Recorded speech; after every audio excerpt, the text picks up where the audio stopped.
ஹல்லேலூயா, ஹல்லேலூயா, ஹல்லேலூயா. தேவனுடைய நாமம் மகிமைப்படுவதாக.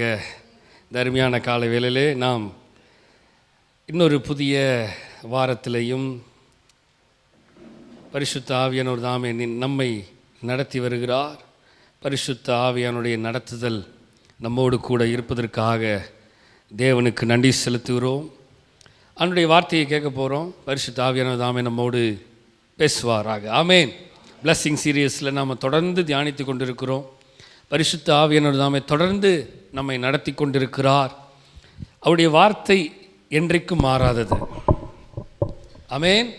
அவருடைய வார்த்தை என்றைக்கும், நான் சொன்னது புரிஞ்சுதா? அவர் வார்த்தை என்றும் மாறாதது. வசனத்தை சொல்லுங்க பார்க்கலாம். நேற்றும் என்றும் என்றும் மாறாதது. மனுஷர்கள் மாறலாம், சூழ்நிலை மாறலாம், எல்லாம் மாறலாம், ஆனால் மாறாதது ஒன்றே ஒன்று. என்னது? அவர் சொல்கிறார், ஆபிரகாமுக்கு சொன்னதை நான் ஈசாக்குக்கு சொல்லுகிறேன். ஈசாக்குக்கு சொன்னதை, ஆமாம், யாக்கோபுக்கு சொன்னதை, யோசேப்புக்கு சொன்னதை, டேரக்டர் தாவீதுக்கு சொன்னதை, சாலமோனுக்கு சொன்னதை, தீர்க்கதரிசிகள் மூலமாக எல்லாருக்கும் சொல்லி அவரையே அனுப்பி அவரும் எவ்வளவோ சொல்ல முடியுமா சொன்னார். யார்?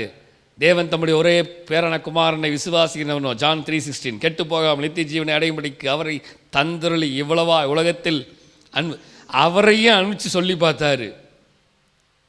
அப்பயுமே நிறைய பேர் கேட்கல, கேட்குறவங்க மட்டும்தான் கேட்டாங்க. அதுக்கப்புறம் அவர் சொன்னார், நான் பேசுகிறத நான் பேசி முடிச்சிட்டேன், இதுக்கப்புறம் நான் போகிறேன், அவர் வேற ஒருத்தர் வருவார், அவர் உங்களை சகல சத்தியத்துக்குள்ளே நடத்துவார். அவர் வந்தார், அவரும் இப்போ சகல சத்தியத்துக்குள்ளே நடத்துகிறாரு. ஆனாலும் நிறைய பேருக்கு சத்தியம் தெரியல. எவ்வளவு ஆண்டவர் பேசினாலும், எவ்வளவு ஆண்டவர் கிரியை செய்தாலும், கடந்த நாட்களில் ரொம்ப நேரங்கள் தேவ சமூகத்திலே நான் இருந்தேன். ரொம்ப நேரம், மணிக்கணக்காக.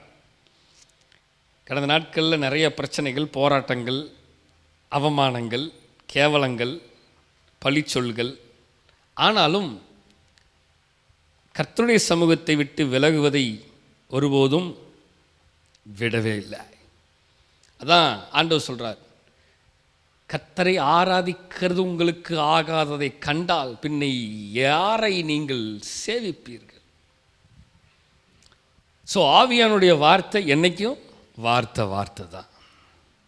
இது இன்றைக்கி நம்ம நின்னாலும் அதே வார்த்தை தான், நம்ம செத்து போனதுக்கப்புறமும் அதே வார்த்தை தான், ஆண்டவர் திரும்பி வர வரைக்கும் அதே வார்த்தை தான்.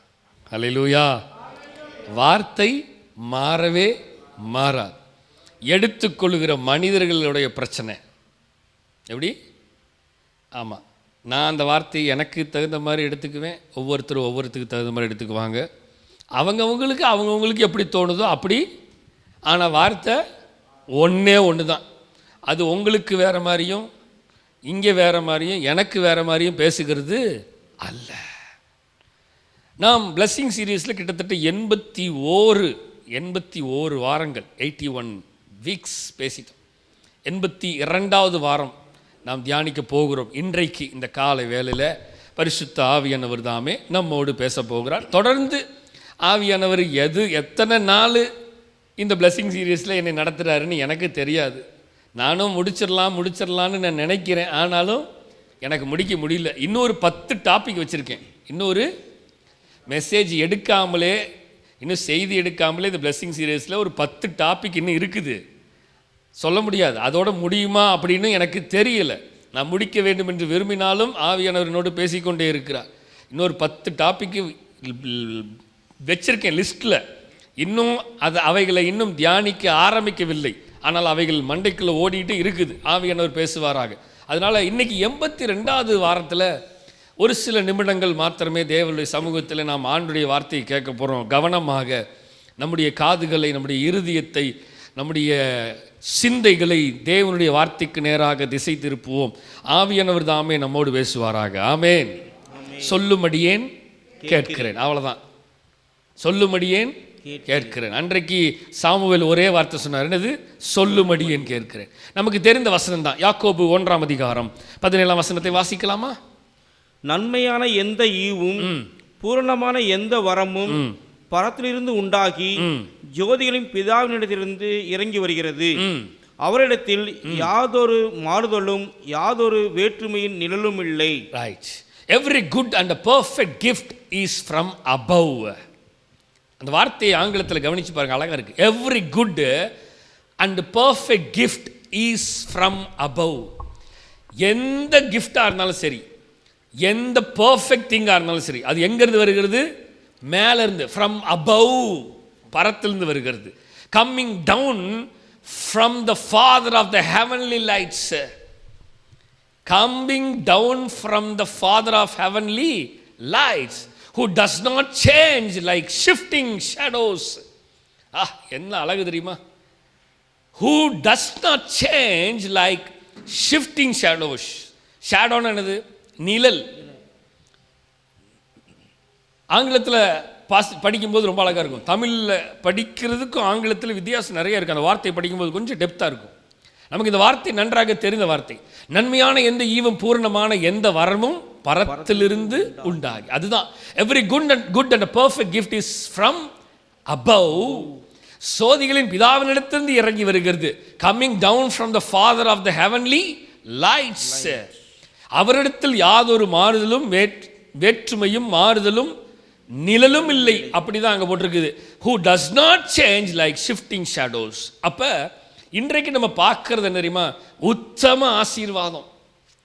உத்தம ஆசீர்வாதம். ஆசீர்வாதத்தில் உத்தம ஆசீர்வாதத்தை பார்க்க போகிறோம். அது ஆங்கிலத்தில் எ பர்ஃபெக்ட் பிளெஸிங்னு சொல்கிறோம். அதை பர்ஃபெக்ட் அப்படின்னு என்னது? டைம்னு சொல்லலாம். எ பர்ஃபெக்ட் டைம், சரியான நேரம்னு சொல்லலாம். சரியான நேரத்தில் வந்தாங்கய்யா, சரியான நேரத்தில் இது நடந்துச்சுங்க, சரியான நேரத்தில் இதை கொடுத்துட்டாங்க, நான் எதிர்பார்த்துட்டு இருந்தேன். அதுதான் த பர்ஃபெக்ட் அப்படிங்கிறது. த பர்ஃபெக்ட் அப்படிங்கிறது டைமோட சேர்த்துறோம். ஏன்னா நமக்கு இன்னும் புரியணுங்கிறதுக்காக அதை மென்ஷன் பண்ணியிருக்கேன். உத்தம ஆசீர்வாதம் அப்படின்னா த பர்ஃபெக்ட் பிளெஸிங். நல்லா கவனிங்களேன், பிளெஸிங்கில் நிறையா இருக்குது. த பர்ஃபெக்ட் பிளெஸிங், சரியான ஆசீர்வாதம் நமக்கு தேவை. உத்தம ஆசீர்வாதம். அந்த ஆசீர்வாதத்தில் எந்த விதமான தடையும், எந்த விதமான குறையும், எந்த விதமான குறைச்சலும் இல்லாமல் சரியான நேரத்தில் சரியான ஆசீர்வாதத்தை பர்ஃபெக்ட் டைமில் கர்த்தர் நமக்கு கொடுக்கிறது தான் இந்த வார்த்தை. என்னது? நன்மையான எந்த ஈவும் பூர்ணமான எந்த வரமும் பர்ஃபெக்ட் கிஃப்ட், பர்ஃபெக்ட் டைமிங் எங்கேருந்து வருது? அவரிடத்திலிருந்து வருது. அந்த பர்ஃபெக்ட் டைமும் அந்த பர்ஃபெக்ட் பிளெஸிங்கும் எந்த விதமான மாற்றமும் இல்லாமல், எந்த விதமான வேற்றுமையும் இல்லாமல், எந்த விதமான நிழலும் இல்லாமல் யாரிடத்திலிருந்து வருகிறது? தேவனிடத்திலிருந்து வருகிறது. ஹல்லேலூயா. அப்ப நம்முடைய ஆண்டவர் விரும்புகிறது தெரியுமா? ஆசீர்வாதத்தில் the perfect ஆசீர்வாதத்தை விரும்புகிறார். சொல்லுங்க.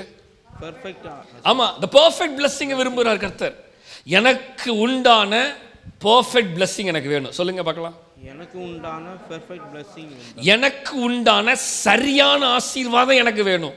எனக்கு உண்டான சரியான ஆசீர்வாதம் எனக்கு உண்டான சரியான நேரத்தில் சரியான ஆசீர்வாதம் எனக்கு வேணும்.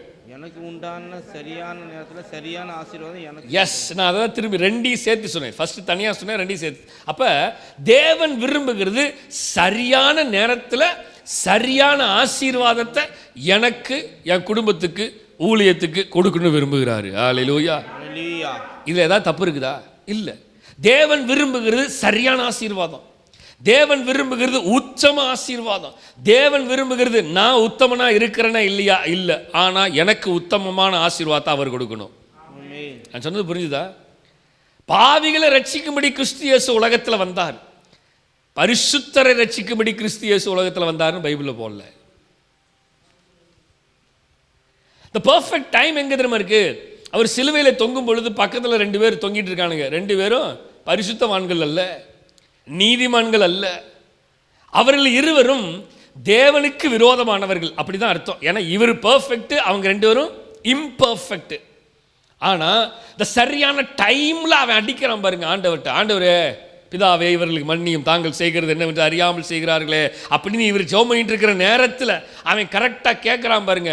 அவன் கேட்டது, ஐயா இவன் தெரியாமல் செஞ்சுட்டான் ஐயா, அதனால இவனுடைய பாவத்தை மன்னிச்சு இவனுக்கு சரியான பிளஸ்ஸிங்கை சரியான பர்ஃபெக்ட் டைமில் அவனுக்கு கொடுத்து அவனையும் என்னோடு கூட நான் கூட்டிட்டு வரட்டா. இந்நேரம் ஒரு ஆமென் சொல்லியிருக்கணும். புரியுது உங்களுக்கு என்னன்னு? That is called the perfect. சொல்லுங்க. That is called perfect. சில நேரத்தில் கரெக்டாக பர்ஃபெக்டான நேரத்தில் வண்டி பஞ்சர் ஆகும், பார்த்துருக்கீங்களா? என்னங்க அப்படியே பார்க்குறீங்க? சில நேரத்தில் எப்படி பர்ஃபெக்டான நேரத்தில் வண்டி பஞ்சர் ஆகும். நம்ம சொல்லுவோம், ஐயோ போக வேண்டிய நேரத்தில் இப்படி பஞ்சர் ஆயிடுச்சே. நல்லா கவனிச்சுக்கோங்க, நம்ம போகிறதுக்கு ஆண்டர் விருப்பம் இல்லாததுனால தான் பர்ஃபெக்ட் நேரத்தில் பிடுங்கிருச்சு. என்ன அல்லேலூயா கம்மியாக வருது. ஒரு வண்டி பஞ்சர் ஆகணும் கூட, நான் என் வண்டி வாங்கும்போது ஜெபம் பண்ணேன், ஆண்டவரே என் வண்டியில் பெட்ரோல் தீர்ந்தாலும் வண்டி எங்கேயும் நின்றக்கூடாது, நான் ரோட்டில் தள்ளிட்டு போகிற மாதிரி ஆகவே கூடாது ஆண்டவரே, என்ன ஆனாலும் சரி அப்படின்னு நான் வண்டி வாங்கும்போது ஜெபம் பண்ணேன். கிட்டத்தட்ட ஒரு 9 வருடங்கள் வண்டி எங்கேயுமே நின்னதே இல்லை. ஒரே ஒரு தடவை நின்றுச்சு. ஒரு தடவை புலியூரில் பெட்ரோல் பங்குக்கு பக்கத்தில் நின்றுச்சு. ட்ரை ஆகி, என்றைக்குமே ட்ரை ஆகாது, ஆனால் கண்ணுக்கு தூரத்தில் தான் பெட்ரோல் பங்கு இருந்துச்சு. அப்படியே சல்லுன்னு தள்ளிட்டு போயிட்டேன். வாழ்க்கையில் 11 வருஷத்தில் முதல் தடவை நின்னது அன்னைக்கு தான். அதுக்கு முன்னாடி நின்னதில்லை, அதுக்கு பின்னாடி நின்னதில்லை. நல்லா கவனிங்க, கர்த்தர் எதையாவது செய்ய வேண்டும் என்று நினைத்திருந்தால் அது அவருக்கு தெரியும். த பர்ஃபெக்ட் டைம். இந்நேரம் ஆமேன்னு சொல்லியிருக்கணும். அவருக்கு தெரியும் உத்தமம் என்னன்னு. உத்தம ஆசீர்வாதம் எனக்கு தெரியாமல் இருக்கலாம், ஆனால் அவளுக்கு தெரியும். வசனத்தை வாசிக்கலாம். மத்தேயு 6:33 எல்லாம் நமக்கு தெரிஞ்ச வசனம் தான். முதலாவது தேவனுடைய ராஜ்யத்தையும் அவருடைய நீதியும் தேடுங்கள், அப்பொழுது இவைகள் எல்லாம் உங்களுக்கு கூட கொடுக்கப்படும். அந்த பெர்ஃபெக்ட் டைம், அந்த பெர்ஃபெக்ட் பிளஸ்ஸிங்கை நான் பெற்றுக்கொள்ளணும்னா நான் யாரை தேடணும்? முதலாவது ஆண்டவரை தேடணும். நான் சொன்னேன் பார்த்தீங்களா, ஆண்டவரே இந்த வண்டி நிற்கவே கூடாது ஆண்டவரே அப்படின்னு நான் முதல்ல ஜெபம் பண்ணணும். நான் ஜெபம் பண்ணாதாங்க த டைம்லி த பர்ஃபெக்ட் பிளஸ்ஸிங் எனக்கு கிடைக்கும். நான் ஜெபிக்காம ஆண்டவர் கொடுப்பாருன்னா கொடுக்க முடியாது. யாக்கோபு யாப்போக்கு ஆற்றண்டையில், எனக்கு அடிக்கடி அந்த வார்த்தையை ஆண்டவர் சொல்லிட்டே இருப்பார், யாப்போக்கு ஆற்றண்டையில். அவன் கிளம்பும் போது ஒன்றும் இல்லை, ரிட்டர்ன் வரும்போது சகல ஆசீர்வாதத்தில் வரான். வரும்பொழுது யாப்போக்கு ஆற்றங்கடையில் நின்று, இப்போ ஆறு அந்த பக்கம் தாண்டிட்டா யாரை பார்த்துருவான்? ஏசாவை பார்த்துருவான். நல்லா கவனிங்க, நடுவில் இருக்கிறது அந்த 6 பர்ஃபெக்டான டைமை தான். இப்போ அவன் என்ன பண்ணுறான் தெரியுமா? அந்த பர்ஃபெக்டான டைமை யூஸ் பண்ணுறான். பிரிக்கிறான், எல்லாத்தையும் பிரித்து, இங்கே போ, நீ இங்கே போ, நீ அங்கே போ, நீ இங்கே செய்யிரு, நீ அந்த சைடு போயிரு, நான் வந்து இப்படி. நல்லா கவனிங்க, கர்த்தர் சில வாய்ப்புகளை, சில ஆறுகளை, சில காரியங்கள் நமக்கு முன்னாடி வைக்கிறார். எது தெரியுமா? சில நேரத்தில் அந்த டைமு கொஞ்சம் எடுத்துக்கிறதுக்காக. காட்ஸ் பர்ஃபெக்ட் டைமில் அந்த உத்தம ஆசீர்வாதம் வர்றதுக்கு சிலதை கர்த்தர் வச்சிருக்கிறாரு. நம்ம சில நேரங்கள் அதை தடன்னு நினச்சிட்றோம். நான் அதுக்கு தான் சொன்னேன், வண்டி பஞ்சரானா நம்ம தடன்னு நினச்சிட்றோம். ஆனால் வண்டி பஞ்சரானா கூட அதில் ஒரு நோக்கம் இருக்கிறது. யாப்போக்கு ஆற்றண்டையில் அவன் நிற்கும் பொழுது, தேவனை பார்க்கும் பொழுது அவனுக்கு அங்கே ஒரு டைமை கொடுக்குறார் கர்த்தர். எதுக்கு தெரியுமா? அந்த பர்ஃபெக்ட் டைமை பிரிக்கிறதுக்கு. அதுக்குள்ள இவன் மனசு மாறி, அவன் மனசு மாறி, எல்லாரும் மனசு மாறி, எல்லாத்தையும் ஒன்றிணைச்சு கர்த்தர் அங்கே ஒரு விஷயத்தை நடத்துவதற்காக. கவனிக்கிறீங்களா? அல்லேலூயா, அல்லேலூயா. அப்ப தேவனை தேடும் பொழுது முதலாவது தேவனுடைய ராஜ்யத்தையும் அவருடைய நீதியும் தேடுங்கள், பிறகு இவரெல்லாம் புரியுங்களா? அப்பொழுது நம்ம தேட வேண்டியதை தேடாம இந்த பர்ஃபெக்ட் டைமுக்கு வெயிட் பண்ணுறது பிரயோஜனமே இல்லை. ஒரு பஸ்ஸு வருதுன்னு நமக்கு எப்படி தெரியும்? இந்த ரோட்டில் போய் நம்ம வாட்டி நின்றுட்டுருக்குறோன்னு வைங்க, பஸ்ஸு எப்போ வருதுங்கிற டைமிங் எனக்கு தெரிஞ்சிருந்தால் தான் அந்த டைமில் நான் கிளம்பி, நான் பாட்டுக்கு போய் 10 மணிலேருந்து நின்றுருக்கிறேன். ஆனால் பஸ் எத்தனை மணி வரப்போகுது? 11 மணிக்கு தான் வரப்போகுதுன்னு வைங்க. 11 மணிக்கு வர வேண்டிய பஸ்ஸோடைய டைம் எனக்கு தெரியாமல் 10 மணிலேருந்து நான் நின்றுட்டு இருக்கிறேன். இப்போ யார் இதோடைய தப்பு, யார் டைம் வேஸ்ட் ஆகுது? என் டைம் தான் வேஸ்ட் ஆகும். நான் 11 மணி பஸ்ஸுக்கு 10:45 வீட்டிலேருந்து கிளம்புனாலே போதும். அந்த 45 நிமிஷத்தை நான் வீட்டில் வேறு வேலையை செஞ்சு, வேறு எதாவது ஜாப் பண்ணி, வேறு எதாவது செஞ்சு, சமைச்சு, எதையா செஞ்சு வேலை செஞ்சு முடிச்சிடலாம். ஆனால் நான் 10 மணிக்கு போய் அங்கே நின்றுக்கிட்டு 1 மணி நேரம் ரோட்டில் நின்று வேடிக்கை மட்டும்தான் பார்ப்பேனே தவிர வேறு எதுவும் பண்ண முடியாது. ஆனால் வர வேண்டிய பஸ்ஸு 11 மணிக்கு தான் வரும். நான் போய் 10 மணிக்கு நின்றுட்டேன்னு சொல்லிட்டு எனக்காக பஸ்ஸு 10 மணிக்கு வரப்போகிறது இல்லை. நான் சொல்கிறது உங்களுக்கு புரியுதா? The perfect and the time. The perfect and the time. Time and the perfect. ரெண்டு சேரணும், ரெண்டு இணையணும். இந்த பர்ஃபெக்டும் அந்த டைமும் இணைஞ்சாதான் முதலாவது தேவனுடைய ராஜ்யத்தையும் நீதியும் தேடுங்கள். வாசிக்கலாமா? சங்கீதம் 1 சங்கீதம் 1, 2, 3 வசனங்கள் நமக்கு தெரியும். துன்மார்க்கருடைய ஆலோசனையில் நடவாமலும் பாவிகளுடைய வழியில் நில்லாமலும் பரியாசக்காரர் உட்காரும் இடத்தில் உட்காராமலும் கர்த்தருடைய வேதத்தில் பிரியமாயிருந்து இரவும் பகலும் அவருடைய வேதத்தில் தியானமாய் இருக்கிற மனுஷன் பாக்கியவான். அவன் நீர்க்கால்களின் ஓரமாய் நடப்பட்டு தன் காலத்தில் தன் கனியை தந்து இலையுதிராய் இருக்கிற மரத்தை போல் இருப்பான். அவன் செய்வதெல்லாம் வாய்க்கும். நல்ல கவனிங்களேன். இந்த உச்சம ஆசீர்வாதம் வேணும்னா, இந்த பர்ஃபெக்ட் அண்ட் டைம்லி பிளஸ்ஸிங் வேணும்னா, நான் எங்கே உட்காரணுமோ அங்கே தான் உட்காரணும். நான் எங்கே இருக்கணுமோ அங்கே தான் இருக்கணும். யோசேப்புக்கிட்ட ஆண்டவர் தரிசனத்தை வெளிப்படுத்திட்டார். யோசேப்பு 7 வருஷம் ஆசீர்வாதம்டா. நல்ல கவனிங்க. Time and perfect. 7 வருஷம் பஞ்சம்டா. இதை யாருக்குமே வெளிப்படுத்தலடா. நான் வெளிப்படுத்துறது யாருக்கு? உனக்கு மட்டும்தான்டா தெரியும். இதை இந்த டைம்லி அந்த டைம் அண்ட் பர்ஃபெக்ட் பிளஸ்ஸிங்கை தெரிஞ்சுக்கிட்டவன் புரிஞ்சுக்கிட்டவன் யாருன்னா யோசேப்பு மாத்திரம்தான். அவன் போய் அவங்க அப்பா கிட்ட சொல்கிறான், அப்பா இந்த மாதிரி ஒரு விஷயத்தை ஆண்டவர் சொன்னாட, போடா போய் வேலையை போடுறா போடா அப்படின்ட்டார் அப்பா. அம்மாட்ட போய் சொன்னா அம்மாவும் போடா நீ ஏதாவது உளறிட்டு இருப்ப, போடா தூக்கத்தில் ஏதாவது கனவு கண்டுட்டு வந்து உளறிட்டு இருப்பேன்னு அனுப்பிச்சுட்டான். சரி அண்ணங்கிட்டனாச்சும் போயிடலாம், அண்ணன் மாறிட்ட போய் சொல்லலாம். அங்கே போய் சொன்னாலும் நீ எங்களுக்கு மேலே பெரியவனாக வரலான்னு நீ நினச்சிக்கிட்டு பெரிய ஞான திருஷ்டிக்காரன்னு பேச ஆரம்பிச்சிட்டியாடா, ஒழுங்கு மரியாதை போயிடுறா, கொண்டு விடுவேன் அப்படின்னு துரத்தி விட்டுட்டாங்க. நல்லா கவனிங்க. யாருமே காது கொடுத்து கேட்கல. நோவா மாதிரி தான் 500 வருஷம் பிரசங்கம் பண்ணேன், எவனுமே காது கொடுத்து கேட்கல. டைம்லி அண்ட் பர்ஃபெக்டாக கவனிங்க. கரெக்டாக ஆண்டவர் பேழையை கட்டி முடித்த உடனே மழையை டைமில் அடிச்சிட்டார். யாருக்காகவும் மழை நிற்கல, நோவாக்காகவும் நிற்கல. ஏன்னா Noah already he has a plan. அவன் பிளானில், அவன் ஷெட்யூலில், அவன் டைமில் கரெக்டாக இருந்தான். காலைல எந்திரிப்பான், ஒரு வேளை எந்திரிச்சானது தெரியல, இரவும் பகல் கூட வேலை செஞ்சுருப்பான். யாருக்கு தெரியும்? ஏன்னா தேவ திட்டம் இல்லை. தேவ திட்டத்தை நிறைவேற்றுறதுக்கு தூங்காமல் கூட வேலை செஞ்சுருப்பான் இரவும் பகலும். அதற்கு அவனுடைய குடும்பமும் வேலை செய்தது. அதனால அந்த டைமுக்கு, அந்த பர்ஃபெக்ட் டைம் பிளஸ்ஸிங்க்கு காத்திருந்தபடினால தான் நோவாவின் குடும்பம் காப்பாற்றப்பட்டது. மழை அந்த டைமில் வர வேண்டியது வந்துச்சு, யாரும் காப்பாற்றப்பட முடியல. யோசேப்பை கவனிச்சு பாருங்க, அதே தான் நடந்துச்சு, அதே தான் நடந்துச்சு. அந்த பர்ஃபெக்ட் அண்டு டைம் கர்த்தர் சொல்லிட்டாரு. இவங்களுக்கு அது பிடிக்கல, புரியலை. இவனுக்கு விரோதமாக செஞ்சு இவனை தூக்கி குழியில் போட்டு இவனை மேலே தூக்குனான். அவங்களே தூக்கி போடுறானுங்க, தூக்குறானுங்க, விற்கிறானுங்க, அங்கே போகிறான், என்னென்னமோ நடக்குது. ஆனால் நல்லா கவனிங்க, அந்த டைமும் பர்ஃபெக்டும் யோசேப்புக்கிட்ட இருந்து விலகவே. சூழ்நிலை மாறினது, ஆனால் இது மாறிச்சா? தரிசனம் மாறல. ஒரு விஷயத்தை நல்லா கவனிங்க. சூழ்நிலை எப்படி வேணாலும் வரலாம், ஆனால் தரிசனம் மாறவே மாறாது. யாரு கூட இருக்காங்களோ இல்லையோ, யார் இருக்க போகிறாங்களோ இருக்க போகலையோ தெரியாது, ஆனால் தரிசனம் இருக்கும். புரியுது உங்களுக்கு என்னன்னு? யோசேப்பு கூட அவனுக்கு குடும்பம் இல்லை, அன்னைமார்கள் இல்லை, அப்பா அம்மா யாருமே இல்லை. ஆனால் யோசேப்பு மட்டும் இருந்தான், ஆண்டவர் கூட இருந்தார். யோசேப்போடு இருந்த தரிசனத்தை அவர்கள் சொன்னான், சொப்பனத்தை அவர்கள் சொன்னான். ஆனால் அவர்கள் அவரை கேட்டுக்கொள்ளவில்லை, கேட்கவில்லை. ஆனால் தரிசனமும் சொப்பனமும் யோசேப்போடு இருந்துச்சு. 7 வருஷம் சேர்த்த வேண்டியதை சேர்த்து முடிச்சிட்டான். நல்ல கவனிங்க, சொன்னவன் தரிசனத்தை மறந்துட்டானுங்க. சொன்னவன் இல்லை, கேட்டவங்க தரிசனத்தை மறந்துட்டாங்க. கேட்டவங்க தரிசனம் என்னன்னு தெரியல, அவன் சொன்னதெல்லாம் மறந்துட்டாங்க. இப்போ தரிசனம் 7 வருஷம் கழிச்சு நிறைவேறுது.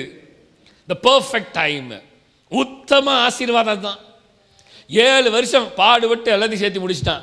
இப்போ 7 வருஷம் பஞ்சகாலம். 7 வருஷம் பஞ்சகாலத்தில் சுற்றிலும் இருக்கிற எல்லா தேசங்களிலும் சாப்பாடு இல்லாமல் போகுது. நல்லா கவனிங்க, இதை நான் படித்து பார்த்து நான் ரொம்ப ஆச்சரியப்படுகிற ஒரு விஷயம். சில விஷயங்களை பைபிளில் பயங்கரமாக நான் அதில் ரொம்ப டீப்பாக யோசிச்சுட்டே இருப்பேன். சாலமோன் அவர்களே அப்படின்னு சாலமோனை எனக்கு தெரியும் பல ஆண்டு காலமாக. இப்போ 7 வருஷம் 10 வருஷத்தில் நான் சாலமோனை மறந்துட்டேன். இப்போ சாலமோனுக்கு முன்னாடி போய் நான் நிற்கிறேன், சாலமோன்னே எனக்கு தெரியல. நான் யாரை சொல்கிறேன்னு புரியுதா? யோசேப்பை தான். 7 வருஷம் 10 வருஷம் 20 வருஷம் போய் அங்கே உட்காந்துருக்கான். 13 வருஷம் சிறைச்சாலை. 20 வருஷம் கழித்து பார்த்தாலும், எப்போ பார்த்தாலும் உங்களெல்லாம் எத்தனை வருஷம் பார்த்துட்டு இருக்கேன்? 20 வருஷம் சர்ச்சை கட்டி ஆயிடுச்சு. இப்போ ஒரு கணக்கு பாருங்கள். யோசேப்பு 13 வருஷம் சிறைச்சாலை, கிட்டத்தட்ட ஒரு 20 வருஷம்னு வச்சுக்கோங்களேன். 20 லாங் இயர்ஸ். 20 வருஷத்தில் யோசேப்பு 13 வருஷம் சிறைச்சாலையில் ஓடிட்டான். அன்னைமார்கள் வித்துட்டாங்க, அது இது ஒரு 20 வருஷம் வச்சுக்கலாம். 20 வருஷம் கழித்து பஞ்சகாலம் வந்து அது இது வந்து எல்லாம் வந்து இப்போ சாப்பாட்டுக்கு த பர்ஃபெக்ட் டைமுக்கு, பர்ஃபெக்ட் பிளஸ்ஸிங்க்கு இவங்க சாப்பாட்டுக்கு யோசேப்புக்கிட்ட வந்து முன்னாடி நிற்கும் பொழுது யோசேப்புக்கு தெரிகிறது இது என் குடும்பம் என்று. ஆனால் அவர்களுக்கு தெரியவில்லை இது யோசேப்பு என்று. நல்லா புரியுதா உங்களுக்கு? தரிசனத்தை சொன்னவன் தரிசனத்தில் நிற்கிறான். தரிசனத்தை கேட்டவர்கள் தரிசனத்தை மறந்து தரிசனம் சொன்னவனையே மறந்து விட்டார். நல்லா கவனிங்க மக்களே, நிறைய நேரம் நம்முடைய நிலைமை இப்படி தான் இருக்குது. கர்த்தருடைய வார்த்தையும் மறந்துடுறோம், கர்த்தர் வார்த்தை சொல்கிறவனையும் மறந்துடுறோம், சபையையும் மறந்துடுறோம், குடும்பத்தையும் மறந்துடுறோம், ஆண்டவரையும் மறந்துடுறோம், எல்லாத்தையும் மறந்துடுறோம். இப்போ யாருக்காக ஓடிட்டு இருக்கிறோம்? எதுக்காக ஓடுறோம்? ஒரு பஞ்சகாலம் திருப்பி வரப்போகுது. நான் ரொம்ப நாளாக யோசிச்சுட்டே இருக்கிறேன்.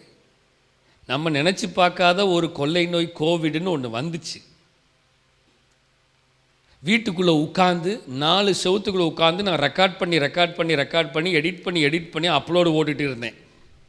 அப்படி ஒரு நாள் இருந்துச்சு. எந்த ஜனங்களையும் பார்க்க முடியாமல், சபையை எட்டி கூட பார்க்க முடியாத ஒரு நிலை. வை நாட் திரும்ப ஏன் அது வராதுன்னு சொல்ல முடியாது. கொஞ்சம் யோசித்து பாருங்களேன்.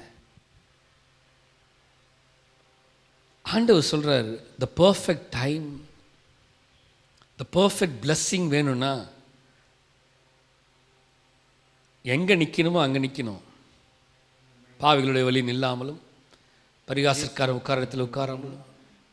அடுத்தது அழகா இருக்கு. என்னதுங்க? கர்த்தருடைய வேதத்தில் வாசிங்க, வேதத்தில் பிரியமாயிருந்து. எங்க சொல்றாரு ஆண்டவர்?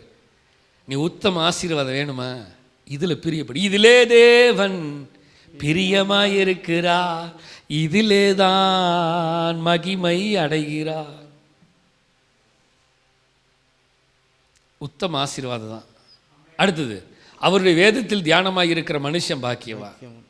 என்ன நிலை வேணாலும் வரட்டும், என்ன சூழ்நிலை வேணாலும் வரட்டும், யார் வேணாலும் நம்ம மறந்து போகலாம், யார் வேணாலும் நம்மளே மறந்து போகலாம். ஆனால் அவருடைய டைமு மாறவே மாறாது. அவருடைய மறக்குதல், அவர் மறக்கிறாரா? அவர் மறக்கவே மாட்டார். அவர் ஒருபோதும் மறப்பதில்லை. அடுத்த வசனம் வாசிக்கலாம். நீதிமொழிகள் 10:22 வாசிக்கலாமா? கர்த்தரின் ஆசீர்வாதமே ஐஸ்வரியத்தை தரும், அதனுடனே அவர் வேதனையை கூட்டார். எஸ், ஆசீர்வாதம் எது தெரியுமா? உத்தம ஆசீர்வாதம். வேதனை வராது. உத்தம ஆசீர்வாதம் எனக்கு சமாதானத்தை தரும். The perfect and timely blessing எனக்கு பீஸ்ஃபுல் லைஃபை தரும், சமாதானம் தரும். அங்கே பிரச்சனைகள் இருக்காது, அங்கே போராட்டம் இருக்கு. போராட்டம் பிரச்சனைகள் வரும், ஆனால் தேவன் தருகிற ஆசீர்வாதம் பிரச்சனையை கொடுக்காது. சரி, அடுத்த வசனத்துக்கு போகிறேன், நான் வேகமாக போகிறேன். மல்கியா 3:10, என் ஆலயத்தில் ஆகாரம் உண்டா இருக்கும்படி தசமங்களை எல்லாம் பண்டசாலையிலே கொண்டு வாருங்கள். அப்பொழுது நான் வானத்தின் பலகணிகளை திறந்து இடம் கொள்ளாமல் போக மட்டும் உங்கள் மேல் ஆசீர்வாதத்தை வர்ஷிக்க மாட்டேனோ வென்று. நல்ல கவனிங்க இந்த லாஸ்ட் லைனை, வர்ஷிக்க மாட்டேனோ வென்று அதனால் என்னை சோதித்து பாருங்கள் என்று சேனைகளின் கர்த்தர் சொல்லுகிறார். மக்களே, ஆண்டவரை டெஸ்ட் பண்ணி பாருங்கன்னு கர்த்தர் சொல்றார். இந்த வசனம் நமக்கு ரொம்ப தெரிஞ்ச வசனம் தான். ஆண்டவரை டெஸ்ட் பண்ணி, நீ என்னை டெஸ்ட் பண்ணி பாருன்னு ஆண்டவர் சொல்றார். உண்மையாக ஆண்டவரை டெஸ்ட் பண்ணி பார்க்க முடியாது. ஆனால் டெஸ்ட் பண்ணுனா நம்ம ஜெயம் எடுக்க முடியும்னு நினைக்கிறீங்களா? கண்டிப்பாக வாய்ப்பு இல்லை. ஏன்னா அவர் நமக்கு மேலே வேலை செய்கிற அவர். நம்ம ஜெபம் பண்ணுறது இல்லை, ஜெபம் பண்ணாமலே இவ்வளவு ஆசீர்வாதம். அப்போ அவர் சொல்கிற என்ன டெஸ்ட் பண்ணி பாரு, நான் 2 மணி நேரம் ஜெபம் பண்ணேன்னு வைங்களேன், அவர் எந்த அளவு செய்வார்? தேவ சமூகத்தில் நம்ம உட்கார்ந்து சில விஷயங்களுக்காக ஜெபிக்கும் பொழுது அவர் நிச்சயமா அவரோடு இருந்தா அவர் பேசுவார், அவரோடு இருந்தா அவருடைய வார்த்தை வெளிப்படும், அவரோடு இருந்தா அவர் நிச்சயமா நமக்கு வெளிப்படுவார். அதில் எந்த மாற்றமும் இல்லை. அவரை சோதித்து பார்க்கணும்னு அவசியம் இல்லை, உட்கார்ந்து ஜெபம் பண்ணி பாருங்க, அவர் பேசுவார். ஆனா அவர் எக்ஸ்ட்ரீம் லெவல் போறார். என்ன டெஸ்ட் பண்ணி பாரு. ஆபிரகாம் ஆண்டவர் பயங்கரமான ஒரு டெஸ்டிங் கொடுத்தாரு. ஆனா அவன் அசால்ட்டா செஞ்சான் பாருங்க. எப்படிங்க? ஆண்டவர் சொல்றாரு நீ என்ன டெஸ்ட் பண்ணி பாருன்னு. ஆனா ஆபிரகாமுக்கு ஆண்டவர் ஒரு டெஸ்ட் கொடுக்குறாரு. ஆனா அந்த டெஸ்ட் அவன் அசால்ட்டா செஞ்சாங்க, சாதாரணமா செஞ்சான். என்னது? குழந்தைய சாவடி, அவ்வளவுதான், கொன்று. யாரு சாக முடியும்? எப்தான்னு ஒருத்தர் இருந்தான். அவன் போருக்கு போயிட்டு ரிட்டர்ன் வரும். அவன் சொல்லிட்டான், நான் போரில் வெற்றி பெறும் பொழுது நான் வீட்டுக்கு திரும்பும் பொழுது, எப்தா தானே அவன், நான் எதிர்கொண்டு எனக்கு எதிராக எது வருகிறதோ அதையெல்லாம் உமக்கு தருகிறேன்ட்டான். அவ்வளோதான். இவன் அர்ப்பணிச்சிட்டான். அர்ப்பணிச்சுட்டு வீரனரை போட்டு போறான். கரெக்டாக அவனுடைய மகள் முன்னாடி வரா. எப்தாவோட புள்ளையே வருது, சொந்த புள்ள. ஐயோ போச்சே, என் புள்ள வந்துட்டா. அவ்வளோதான், சொன்னதை செஞ்சுதான் ஆகணும். யோசிக்கவே இல்லை, சொந்த மகளை தேவனுக்கு கொடுத்துட்டான். மக்களே, இதெல்லாம் நம்ம செய்ய முடியுமா? இதெல்லாம் செய்ய முடியுமா? சர்ச்சுக்கு வாங்கய்யா அப்படின்னாவே நம்மளால, ஜபத்துக்கு வந்து உட்காருங்கய்யா முடியல. அவன் சொந்த பிள்ளையே கர்த்தருக்கு எடுத்துக்கோ கொடுக்குறான். ஆபிரகாம்கிட்ட ஆண்டவர் சொன்னார். அவன் தைரியமா, பையன் கேட்குறான், அப்பா கட்டையெல்லாம் இருக்குதப்பா, நெருப்பு இருக்குதுப்பா, ஆடு எங்கப்பா? ஆபிரகாமுக்கு தெரியும் நீ தாண்டா ஆடு. ஆனால் அவனுக்கு தெரியாத ஆடு நான் தான், பலியாடு நான் தானே அவனுக்கு தெரியல. அவன் சொல்கிறான், கர்த்தர் பார்த்துக்குவார். The perfect, the timing. குருட்டுத்தனமான விசுவாசம், இதெல்லாம் அதனால தான் அவன் பேர் என்னது? நமக்கு விசுவாசம் இருக்குது, ஆனால் குருட்டுத்தனமான விசுவாசம். நான் விசுவாசம் இல்லைன்னு சொல்லலை, விசுவாசம் இருக்கு நமக்கு, ஆனால் குருட்டுத்தனமான விசுவாசம் இல்லை. ஆனால் ஆபிரகாமுக்கு இருந்துச்சு. கண்ணை மூடிட்டு போய் அடிக்கிறான். எப்தா கண்ணை மூடிட்டு போய் அடிக்கிறான். பேதுரு கண்ணை மூடிட்டு, ஆண்டவரே உம்முடைய வார்த்தையை கேட்டு வலையை போடுகிறேன். முழுவதும் பிரயாசப்பட்டேன், ஒன்றும் அகப்படலை. ஆனால் ஆயினும் உம்முடைய வார்த்தை. குருட்டுத்தனமா. ஒருவேளை அவன் நினச்சிருக்கலாம் என்னடா அது அப்படின்னு. ஆனால் சந்தேகப்படவில்லை. நல்லா கவனிங்க, ஆண்டவர் சொல்ற சோதித்துப்பார், சோதித்துப்பார். நிறைய நேரம் நம்ம சோதிக்கணும்னு அவசியம் இல்லை, ஜபம் பண்ணி பாருங்க. நான் அந்த சோதிப்புங்கிறத எடுத்துட்டு ஜபங்கிறத அந்த இடத்துல போடுறேன். அந்த வசனத்தை வாசிக்கலாம். எப்படி? என்னை சோதித்துல ஜபம் பண்ணி பாருங்க. என்கிட்ட ஜபம் பண்ணி பாரு, என்னை ஜெபம் பண்ணி பாரு, என் சமூகத்துல வந்து ஜெபம் பண்ணி பாரு. சொல்லுங்க, என் சமூகத்தில் வந்து ஜெபம் பண்ணி பாருங்கள். இடம் கொள்ளாமல் போக மட்டும் உங்கள் மேல் ஆசீர்வாதத்தை வருஷிக்க மாட்டோனோ வென்று அதனாலே என்னிடத்தில் வந்து ஜபம் பண்ணி பாரு. என் சமூகத்தில் வந்து உட்கார்ந்து அமர்ந்திருந்து நான் இரவும் பகலும் தியானமாக இருக்கிற மனுஷன் பாக்கியம். ஜெபம் பண்ணி பாரு. நான் சொல்றேன், ஆண்டவரை நான்லாம் சோதிக்கல, நான் ஜபம் பண்ணாவே ஆண்டவர் பேசுறாரு. சோதிக்கணும்னு அவசியம் இல்லை, ஜெபம் பண்ணாவே போதும். நான் அதிகமாக விரும்புகிறது தான் ஜெபம் பண்ணணும், தேவ சமூகத்தில் ஜெபம் பண்ணணும், ஆவியிலே வளரணும். வாசிக்கலாம் பிரசங்கி 3ஆம் அதிகாரம் 1ஆம் வசனம். ஒவ்வொன்றிற்கும் ஒவ்வொரு காலம் உண்டு, வானத்தின் கீழ் இருக்கிற ஒவ்வொரு காரியத்துக்கும் ஒவ்வொரு சமயம் உண்டு. எஸ், நல்ல கவனி. the perfect and the season, the timing எல்லாம் இருக்கு. ஜனவரி வேகமாக முடிஞ்சிருச்சு, பிப்ரவரி இன்னைக்கு தேதி என்ன? 16, 16 ஆஃப் த மந்த் போயிடுச்சு. நேற்று போனது இன்னைக்கு திரும்பி வரப்போவது இல்லை. இன்னைக்கு காலையில் 8 மணியை கிராஸ் பண்ணிட்டோம், 8 மணி திரும்பி வரப்போகிறது இல்லை. 8:30 மணியை கிராஸ் பண்ணிட்டோம், 8:30 மணியை திரும்பி இனிமேல் வரப்போகிறது இல்லை. ஒவ்வொன்றுக்கும் ஒவ்வொரு காலம் உண்டு. வானத்தின் கீழ் இருக்கிற ஒவ்வொரு காரியத்துக்கும் ஒவ்வொரு சமயம் உண்டு, ஒவ்வொரு சமயம். The perfect timing, the perfect situation. சமயத்துக்கேற்ற ஆண்டவருடைய வார்த்தை சொல்லுது, ஒரு வார்த்தை, சமயத்துக்கேற்ற வார்த்தையை அனுப்புவாராம். அப்போ அதுமே எல்லா நேரமும் ஆண்டவர் கடிந்து கொள்ள மாட்டார். நல்லா கவனிங்க. ஆண்டவராய் குமாரனாய் இயேசு கிறிஸ்து ஊழியம் செய்யும் பொழுது அவர் ஊழியத்துக்கு வந்தார். வந்த பொழுது பிணியாடிகளை, வியாதிகளை, பிசாசு விரட்டுறது, சூழ்நிலை பாருங்கள் மாறிட்டே இருக்கும். பிசாசை விரட்டும் போது வேறு மாதிரி இருக்கு, போயிடணும், அவ்வளோதான். பிசாசுக்கிட்ட போய் பேச்சுவார்த்தை நடத்திட்டு இருக்க முடியாது. நல்லா இருக்கீங்களா, எப்படி இருக்கீங்க, சந்தோஷம், சாப்பிட்டீங்களா அப்படின்னு பிசாசுக்கிட்ட பேசும்பொழுது வேற மாதிரி தான். ஏன்னா அது வேற ஆவி உள்ளே இருக்குது. பிணியாளிகிட்ட போய் பேசும்பொழுது, வியாதியஸ்தன்ட்ட போய் பேசும்பொழுது, எப்பா என்னப்பா வியாதி, ஓகே கர்த்தர் உனக்கு சுகம் தருவார், நீ விசுவாசிக்கிறியா?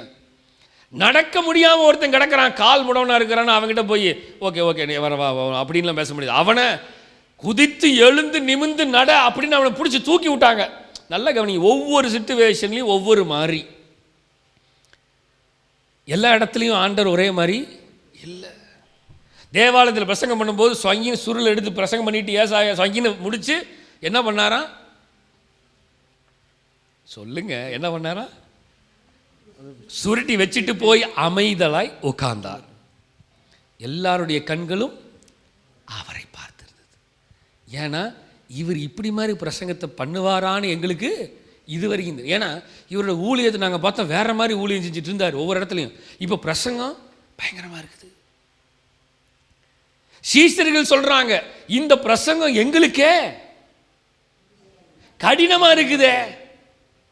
புரியுதா இல்லையா உங்களுக்கு? நான் எதையும் பேசல, வசனத்தை தான் பேசுகிறேன். இந்த உபதேசங்கள் எல்லாம், இந்த போதனைகள் எல்லாம் எங்களுக்கே டஃப்பாக இருக்கு. அப்படின்னா அவர் ஈஸியாக பேசினார்னு அர்த்தமா? அவர் ஈஸியாக தான் பேசினார். ஈஸியாக பேசினதே டஃப்பாக தெரிஞ்சிருக்குது. அவர் யோவான் ஸ்நானகன் மாதிரிலாம் பேசலை. யோவான் ஸ்நானன் எப்படி பேசினா? ஆண்டவர் எங்கேயாவது அந்த மாதிரிலாம் கோவப்பட்டாரா? ஒரே ஒரு இடத்துல உச்சக்கட்டம் ஆயிடுச்சு. ஏன்னா தேவாலயத்தை கெடுத்துட்டு இருக்கிறான், தேவாலயத்தில் உட்காந்து என்னென்னமோ பண்ணிட்டு இருக்கிறான். பரவாயில்ல பரவாயில்ல, நல்லா பண்ணட்டும் அப்படின்னு அவர் பார்த்துட்டு இல்லை. எடுத்தார், கயிறு எடுத்தாரு, முறுக்குனாரு, கயிறு அவரே மேக் பண்றாரு. எதை சாட்டையா எடுத்து அடிச்சு. நல்லா கவனிங்க, ஒவ்வொன்றுக்கும் ஒவ்வொரு காலம் உண்டு. வானத்தின் கீழ் இருக்கிற ஒவ்வொரு காரியத்திற்கும் ஒவ்வொரு சமயம் உண்டு. எந்த நேரத்தில் எதை செய்யணுமோ அதை கண்டிப்பாக கர்த்தர் செஞ்சுதான் ஆவார். சுத்திகரிக்கணும்னா சுத்திகரிப்பு அங்கே உண்டு பண்ணிதான் ஆகணும். இல்லை இல்லை நீ அசுத்தமாகவே இரு, நீ அசுத்தமாகவே இரு அப்படின்னு விட்டுட்டு இருக்க முடியாது. ஆண்டவர் சொல்றார், பரிசுத்தமாக இருக்கிறவன் இன்னும் பரிசுத்தமாகட்டும். ஏன் சொல்றாரு? பரிசுத்தமாக இருக்கிறவன் இல்லைப்பா இன்னும் மோசமாக போ அப்படின்னு சொல்லியிருக்கலாம், ஆனால் சொல்லலை. நல்லா கவனிங்களேன், the perfect time, the perfect situation, இதுதான் கர்த்தர் எல்லாத்துக்கும் ஒவ்வொன்றுக்கும் ஒவ்வொன்று வச்சிருக்கிறார். அதது அப்பப்ப நடக்கும். ஹல்லேலூயா. வாசிக்கலாம் சங்கீதம் 145 16 17. சங்கீதம் 145 சங்கீதம் 15 16 வசனத்தை வாசிக்கலாமா? எல்லா ஜீவன்களின் கண்களும் உம்மை நோக்கி கொண்டிருக்கிறது. நல்ல கவனிங்க, எல்லா ஜீவன்களின் கண்களும் உம்மை நோக்கி கொண்டிருக்கிறது. ஏற்ற வேளையில நீர் அவைகளுக்கு ஆகாரம் கொடுக்கிறீர். மக்களே நல்லா கவனிச்சிங்களா வார்த்தைய? எல்லா ஜீவன்களுடைய கண்களும் யாரை நோக்கி இருக்குது? அவரை தான். மனுஷனா இருந்தாலும் சரி, மிருகமா இருந்தாலும் சரி, பறவைகளாக இருந்தாலும் சரி, கடலில் ஊறும் பிராணிகள், நீரில் இருக்க எதில் இருந்தாலும் சரி, நல்ல கவனிங்களேன், அவைகள் எல்லா கண்களும் யார் மேல் நோக்கமாக இருக்கிறது? தேவன். ஏன் தெரியுமா? நீர்தாயா எங்களுக்கு ஆகாரம். ஆகாரம்னா சோறு மாத்திரம் இல்லை, எனக்கு சமாதானத்தின் ஆகாரத்தை நீர் தான் தரணும். ஒரு கழுகை இப்போ ரீசெண்டாக நான் ஒரு ஆர்டிக்கல் படித்தேன். ஒரு கழுகு, ஈகிள், அந்த ஈகிள் கழுத்தில் ஒரு கேமராவை, சின்ன ஜிபிஎஸ், சின்னதாக வெயிட் அதிகமாக இருக்கக்கூடாதுன்னு சின்ன ஜிபிஎஸ் கேமரா வச்சுட்டானுங்க. ஒரு கழுகு அது எவ்வளவு தூரம் ஃப்ளை பண்ணுது அப்படின்னு பார்த்தா நீங்கள் நம்பவே மாட்டீங்க. ஷாக்கிங்கான ஒரு நியூஸ் என்ன தெரியுமா? ஒரே நாளில் அந்த கழுகு 600 கிலோமீட்டர் பறந்துருக்குது. 600 கிலோமீட்டர்ஸ் பறந்துருக்கு. எவ்வளோ தூரம்? 600 கிலோமீட்டர். எப்படி பறந்துருக்கும்? அவ்வளவு காத்தடிக்குது. 600 கிலோமீட்டர்னா சாதாரண விஷயமா? கொஞ்சம் யோசித்து பாருங்களேன். இங்கேருந்து கோயம்புத்தூருக்கு 120 கிலோமீட்ரு அப்படின்னா 600 எத்தனை பிரிக்கலாம்? 120னா ஒரு 5 தடவை, 4 தடவை, 5 தடவையா? நினச்சி பாருங்களேன். போயிட்டு வந்து போய் அது நம்மெல்லாம் ஒரு தடவை கோயம்புத்தூர் போயிட்டு வர்றதுக்கே. ஆனால் ஒரு நாளில் 600 கிலோமீட்டர் ஃப்ளை பண்ணுது ஒரு கழுகு. அப்போ நினச்சி பாருங்களேன், எல்லா ஜீவன்களும் உம்மை நோக்கி கொண்டு இருக்கிறது. அது 600 கிலோமீட்டர் பறக்குது. 600 கிலோமீட்டருக்கு சாப்பாடு எங்கே இருக்குன்னு அதுக்கு தெரியுமா? தெரியும். ஏன்னா அதுக்கு சாப்பாடு கொடுக்கறது அவர். நான் பறந்துட்டே இருப்பேன்டா, எனக்கு சோறை அவர் காட்டு வாடுறா. ஒருத்தன் பயந்து போய் படுத்திருந்தான் சூறை செடிக்கு அடியில். ஆண்டவர் சொன்னார், படுத்துரு, ஒன்றும் பிரச்சனை இல்லை, படுத்து தூங்கு, உனக்கு சாப்பாடு டைமுக்கு வரும். அதுலேயுமே டைம் இருக்குது பாருங்க. ஒருத்தன் வருவான், ஏப்பா எந்திரிப்பா, விழாவில் தட்டி எழுப்புன மாதிரி எங்கள் சிறைச்சாலையில் எழுப்பி இந்த சாப்பிடு, தண்ணி குடி, படு தூங்கு, அவ்வளோதான் வேலை. தெரியுமா? சாப்பிடணும். எதுக்கு தெரியுமா? 40 நாள் ஓடுறதுக்கு, சாப்பாடு இல்லாமல் எதுவுமே இல்லாமல் ஓடுறதுக்கு இதை சாப்பிட்டுக்கோ. ஹல்லேலூயா. இதுவும் பர்ஃபெக்ட் டைமிங் அண்ட் பிளஸிங். அப்போ அவைகளுக்கு ஆகாரம் கொடுக்கிறது கர்த்தர். வாசிக்கலாம், நீர் உமது கையை திறந்து சகல பிராணிகளின் வாஞ்சையும் திருப்தியாக்குகிறீர். ஹல்லேலூயா. அழகு வார்த்தைங்க. உமது கையை, நீர் உமது கையை எப்படி திறந்து, சொல்லுங்க பார்க்கலாம், திறந்து. என்ன அருமையான வார்த்தை தெரியுமா? அவர் கையை திறந்து என்ன பண்றாராம்? சகல ஜீவன்களுக்கும் வாஞ்சையாய் திருப்தியாக்குகிறார். உங்க வாஞ்சை எல்லாத்தையும் கர்த்தர் திருப்தியாக்குவார். புரியுது உங்களுக்கு வசனம் என்னன்னு? சகல பிராணிகளின் வாஞ்சையையும், நீங்க என்னெல்லாம் யோசிச்சுட்டு இருக்கிறீங்களோ உங்க வாஞ்சையை அத்தனையும் கர்த்தர் திருப்தி ஆக்குவார். ஒன்னே ஒன்று என்ன தெரியுமா? கர்த்தர் கையை திறக்கணும். புரியுது வசனம் என்னன்னு? இந்த டைமு, அந்த பர்ஃபெக்ட்ல கர்த்தர் கையை திறந்துட்டாருன்னா ஆண்டவர் சொல்றாரு, மோசே ஒண்ணுமே இல்லை, சாதாரண கோல். அந்த கோலை பற்றி நான் இப்போ ரீசெண்டாக படிச்சுட்டு இருந்தேன். அந்த கோல் அல்மண்ட் ட்ரீ, அதாவது அல்மண்ட் என்னது? பாதாம் மரத்தினுடைய கிளை என்று சொல்லுகிறார்கள். அந்த யார் கையில் இருந்தது? மோசே கையில் இருந்தது. அல்மண்ட் ட்ரீயோட ஸ்டிக்குன்னு சொல்கிறாங்க, ராடு. தமிழ் என்ன சொல்ல? பாதாம் மரத்தினுடைய குச்சி என்று சொல்லப்படுகிறது. நான் ஹிஸ்ட்ரியை படிச்சுட்டு இருக்கும்போது பார்த்தேன். ஏன்னா இப்போ 21 நாள் ஜபத்துக்கு நான் ஆயத்தமாயிட்டு இருக்கிறேன். நாளையிலேருந்து தொடங்குது 21 நாள் ஜபம். அதில் ஆவியானவர் பேசிகிட்டு இருக்கிற நிறைய விஷயத்தை அப்போ நான் உட்காந்து 2 நாளாக ஸ்டடி பண்ணிட்டு இருக்கும்போது இந்த வார்த்தை நடுவில் வந்துச்சு. அதை நான் ஸ்டடி பண்ணும்போது படித்தேன், பயங்கரமாக இருந்துச்சு. ஈவன் கோலியாத்து அடிக்கிறதுக்கு தாவீது கையில் வச்சுருந்தான் பார்த்தீங்களா, அந்த கவனில் இருந்த இந்த ஸ்டிக்கு கூட அந்த ஆல்மண்ட் ட்ரீயோட ஸ்டிக் அப்படின்னு சொல்கிறாங்க. அந்த வரலாறில் சொல்லப்படுகிறது. நல்ல கவனிங்க. எதுக்கு சொல்ல வரேன்னா, ஒரு சாதாரண குச்சி தான். ஆனால் ஆண்டவர் சொல்கிறாரு, அந்த குச்சியை நீ நீட்டு அப்படிங்கிறாரு. அவர் கையை திறந்தார், மோசே கையை விரிக்கிறான், அங்கே சிவந்த சமுத்திரம் 2ஆ பிளக்குது. அவர் சொல்கிறாரு, கையை திறந்துட்டேன், நீ இப்போ இந்த சிவந்த சமுத்திரத்தில் நீட்டு 2 பிளந்தது மூடிரும். வசனத்தை பாருங்க. உமது கையை திறந்து, ஆண்டவர் இப்ப கையை திறக்கிறாரு. அவர்கிட்ட சொல்றாரு, ஆண்டவர் நீ கையை நான் திறந்துட்டேன், இப்ப அந்த கையில இருக்கிறத கோலை கொண்டு போய் அந்த கற்பாறையில தட்டு, தண்ணி வரும். கர்த்தர் திறந்தா. கர்த்தர் சொல்றாரு, நான் கையை திறந்துட்டேன், பார்வோனுக்கு முன்னாடி போய் நின்று இந்த கோலை அப்படி தூக்கி போடு, அது சர்ப்பமா மாறும். ஆண்டவர் கையை திறந்தாரு, அங்க சர்ப்பமா மாறினது. மக்களை புரிகிறதா? ஒன்னே ஒன்று, கர்த்தர் திறக்கணும். டைமு பெர்ஃபெக்ட் டைமுக்கு வெயிட் பண்ணுங்க, கர்த்தர் திறப்பார். ஏசாயா 60:22. சின்னவன் ஆயிரமும் சிறியவன் பலத்த ஜாதியும் ஆவான். அந்த வார்த்தையை நல்ல நோட் பண்ணுங்க. கர்த்தராகிய நான் ஏற்ற காலத்தில் இதை எப்படி எப்படி எப்படி எப்படி எப்படி சொல்லுங்க, தீவிரமா செய்வையா. I never ever slow down. இப்போ ஃபயர் சர்வீஸுக்கு ஃபோன் பண்ணோன்னே என்ன பண்ணுறாங்க, போய்க்கலாம் பொறுமையா அப்படின்னா வராங்க. அங்கே என்ன இருக்குதுன்னு யாருக்கும் தெரியாது, அங்கே என்ன சூழ்நிலை தெரியாது. ஆனால் அவங்க தகவல் வந்த உடனே அங்கே என்ன இருக்குது, எப்படி இருக்குது சிச்சுவேஷன், அதை பற்றிலாம் அவங்களுக்கு ஒன்றும் இல்லை. எடுத்த உடனே ரோட்டில் இருக்கிறது எதையிலும் பார்க்கறதில்ல, சைரனை போட்டுட்டு அவங்களுடைய வேகம் போயிட்டே தான் இருக்குது.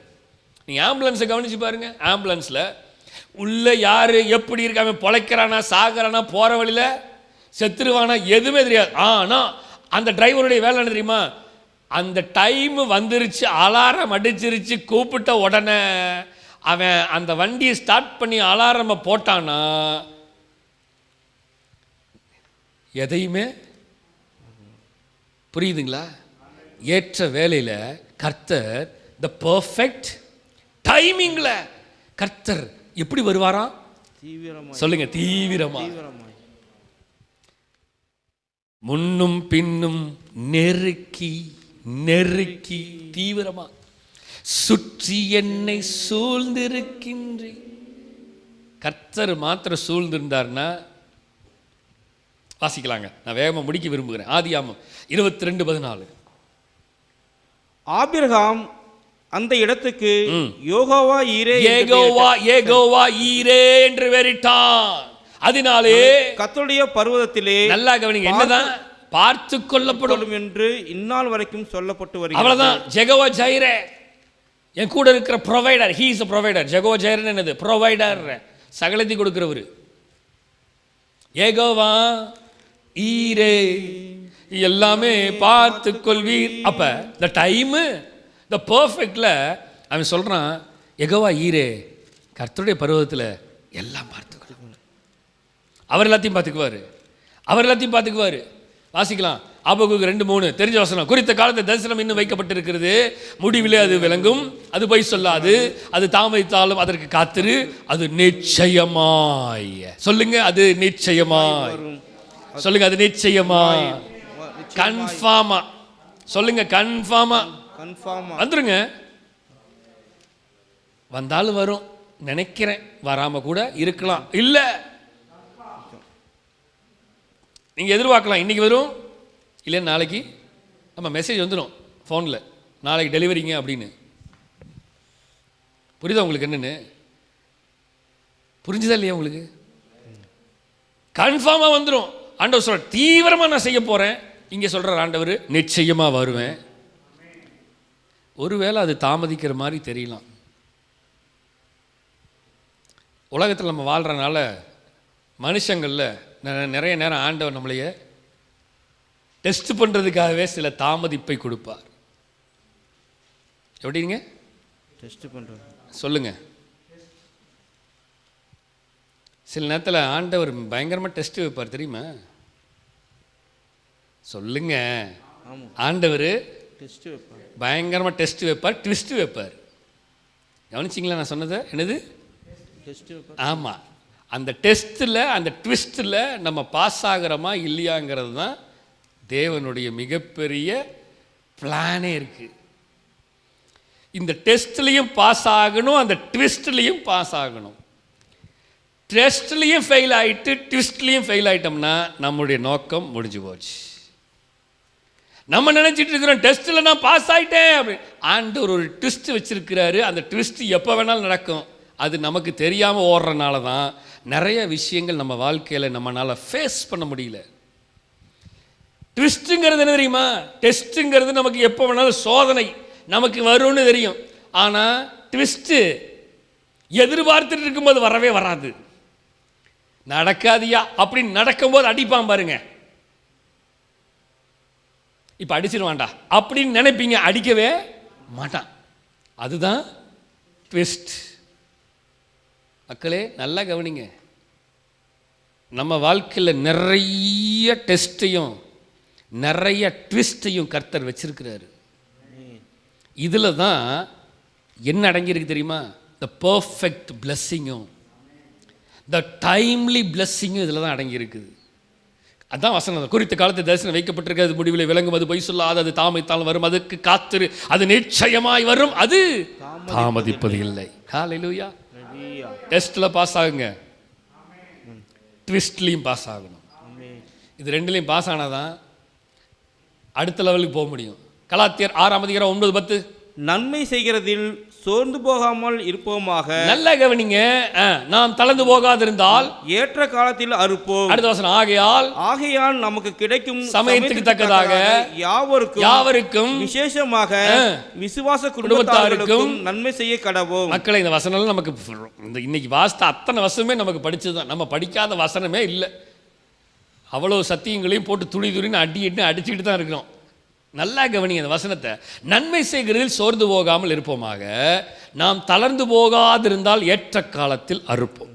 பிரச்சனை எங்கே தெரியுமா? டெஸ்ட் வரும்போது தளர்ந்துடுறோம், ட்விஸ்ட் வரும்போது தளர்ந்துடுறோம். ஆனால் ஆண்டவர் சொல்கிறார், டெஸ்ட்லேயும் தளரக்கூடாது, ட்விஸ்ட்லேயும் தளரக்கூடாது.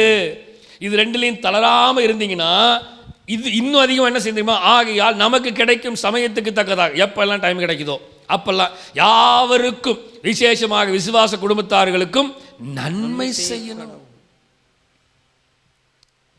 விசுவாச குடும்பத்தை பார்த்தாவே நிறைய பேத்துக்கு பயமா இருக்குது. அப்புறம் எங்க நன்மை செய்கிறது? நிறைய விஷயம் நான் ஓப்பனாக பேசுறதுனாலேயே நிறைய பேத்துக்கு விசேஷமாக விசுவாச குடும்பத்துக்கு நான் பேசுறது நிறைய விசுவாச குடும்பத்துக்கு பிடிக்கிறதே இல்லை. ஆனால் ஆண்டவர் சொல்கிற விசேஷமாக ஸ்பெஷல் கவனிப்பு யாருக்கு கொடுக்கணுமா? சொல்லுங்க. நான் ஏதாவது தப்பாக படிக்கிறேனால பைபிள் வார்த்தை தப்பாக இருக்கா சொல்லுங்க. விசேஷமாக எங்கே போட்டிருக்கு? பைபிளில் தானே போட்டிருக்கு, வேற எங்கேயா போட்டிருக்கா? யாருக்கா விசேஷமாக விசுவாச குடும்பத்தார். ஆமாம், ரோட்டில் ஓரவனுக்கு எழுதியிருக்குதா சொல்லுங்க. அங்கே என்ன எழுதியிருக்கு? விசேஷமாக ரோட்டில் திரிகிறவனுக்கு, விசேஷமாக எங்கேயாவது உட்கார்ந்துருக்கிற சினிமா தேட்டரில் உட்கார்ந்துருக்கிறவனுக்குன்னு போட்டிருக்குதா? விசேஷமாக விசுவாச குடும்பத்தார்கள். யார் விசுவாச குடும்பம்? நான் தான். அப்புறம் நான் விசேஷமான விசுவாச குடும்பத்தை கவனிக்காமல், ஆமாம், ஆனால் விசேஷமாக ரோட்டில் திரிகிறவனெலாம் கவனிச்சா கூட என்னையை ரொம்ப நேசிக்கிறான். நேற்றைய தினத்தில் ஒரு வீட்டில் இருக்கிறவங்க என்னை கூப்பிட்டாங்க பர்த்டேக்கு. நான் வரேன் அப்படின்னு ஏற்கனவே சொல்லிட்டேன். ஆனாலும் அவர்கள் திரும்பியும் என்னை காலையில் கூப்பிட்டு வந்துடுங்க, 2வது தடவை சாயந்தரம் 4 மணிக்கு கூப்பிட்டு வந்துடுங்க. நான் 6 மணிக்கு அவங்க டைம் சொன்னாங்க. 6 மணிக்கு நான் வீட்டில் கிளம்புறதுக்கு கரெக்டாக வண்டி எடுக்கும்போது ஃபோன் பண்ணிட்டாங்க, கிளம்பிட்டீங்களா? இது விசுவாச குடும்பம் இல்லை, வேறு குடும்பம், வெளியில் இருக்கிற குடும்பம். நான் வீட்டுக்கு போனால் அவன் கவனிக்கிற கவனிப்பு எனக்கு முடியல, அப்படி கவனிக்கிறாங்க. ஆனால் விசேஷமாக விசுவாச குடும்பத்துக்கு போனால் நீ எதுக்குடா வந்த அப்படின்னு நிறைய பேர் நினச்சிருக்கலாம். ஏன் பாஸ்டர் எல்லாத்தையும் கேன்சல் பண்ணிட்டார், ஹவுஸ் ப்ரேயர், ஹவுஸ் விசிட்டிங். ஆமாம், நானும் போய் பார்த்தேன். நிறையா வீட்டுக்கு போனால் மனவேதனையும் நொந்து நூடுல்ஸ் ஆகி வீட்டுக்கு வந்து, ஏண்டா இன்னைக்கு விசிட்டிங்கு போனோம், இதுக்கு பேசாமல் வீட்லேயே உட்காந்து பைபிளை படிச்சிருந்தா கூட விசேஷமாக ஆண்டவரோடு இருந்திருக்கலாம் அப்படின்னு நினச்சி வருத்தப்பட்ட நாட்கள். அதனால நான் என்ன பண்ணிட்டேன், அப்படி போய் துக்கத்தையும் துயரத்தையும் இதோ சகோதரர் ஒருமித்து வாசம் பண்ணுவது எத்தனை துன்பமும் துயரமா இருக்கிறது அப்படிங்கிறது மாதிரி எதுக்கு போய் நான் வாங்கி கட்டிக்கணும்னு சொல்லிட்டு தான் போகாமல் இருந்துடலாம். விசேஷமாக இன்றைக்கி அவங்க நைட்டு சாப்பிட்டு தான் போகணுன்னு ஒரே பிடிவாதம், என்னை விடவே இல்லை. நான் சொன்னேன் 8 மணிக்கு ப்ரேயர் இருக்குது, நான் போகணும், இல்லைன்னா கண்டிப்பாக உங்கள் இடத்துல உட்காந்து சாப்பிடாமல் போக மாட்டேன். ஒடியாந்துட்டேன் 7:45 மணிக்கு வீட்டுக்கு. அவங்க சொன்னாங்க, நாளைக்கு மதியானம் நீ சாப்பிட வரல, அவ்வளோதான். மிரட்டுறான் அன்பில். விசேஷமாக விசுவாச குடும்பம் மிரட்டுது, தொலைச்சி விடுவேன் உடனே அப்படின்னு. வித்தியாசம் தெரியுதா? பவுல் சொல்கிறார், த பர்ஃபெக்ட் டைம். என்ன அமைதியாயிட்டீங்க? The perfect situations. சும்மா எழுதி வைக்கலைங்க பைபிள். புரியுதா உங்களுக்கு என்னன்னு? விசேஷமாக சொல்லுங்க. விசேஷமாக யாருக்கு? விசுவாச குடும்பத்தார். வேற ஏதாவது போட்டிருக்குதா? நம்முடைய வேதம் தான் சொல்லுது. இது ஏதோ நமக்கு இன்னைக்கு எழுதி வச்சது இல்லை. என்னைக்கு எழுதி வச்சது? பவுல் என்னைக்கோ ஒரு நாள் கலாத்தியர் சபைக்கு எழுதினது. இன்றைக்கும் அந்த வார்த்தை நமக்கு தான். ஆண்டவர் சொல்றார், ஆண்டவருடைய வார்த்தை, இதை செய்யுங்க, இதை செஞ்சு பழகு, இதை செஞ்சு பழகு. அநேக நேரம் நம்மளால இதை செய்ய முடியல. we failed in many ways. விசேஷமாக நன்மை செய்யுங்கள். எதுக்கு தெரியுமா? இது ஒன்றே ஒன்று தான். இது மட்டும் இல்லைன்னா எப்படி? இது மட்டும் இல்லைன்னா, இந்த வார்த்தை மட்டும் உள்ள இல்லைன்னா நான் மனுஷன். ஆனால் இப்போ நான் மனுஷன் இல்லை. ஏன் தெரியுமா? கிறிஸ்து எனக்குள்ள இருக்கிறார். வசனம் என்ன சொல்லுது? விசேஷமாக. சொல்லுங்க. விசேஷமாக. ஆமாம், விசேஷமாக. யாருக்கா? விசுவாச. சொல்லுங்க. விசுவாச குடும்பம். 2 பேதுரு 3:9. இதை வாசிக்குது பாருங்களேன். ஏன் விசுவாச குடும்பத்துக்கிட்ட செய்யணும்? வாசிங்க. தாமதிக்கிறார் என்று சிலர் எண்ணுகிறபடி. தாமதிக்கிறார் என்று சிலர் எண்ணுகிறபடி. சரி. கர்த்தர் தமது வாக்கு தத்தத்தை குறித்து தாமதமாயிராமல். நல்லா கவனிச்சோங்க. வாக்கு தத்தங்கள் தாமதமாக இல்லை.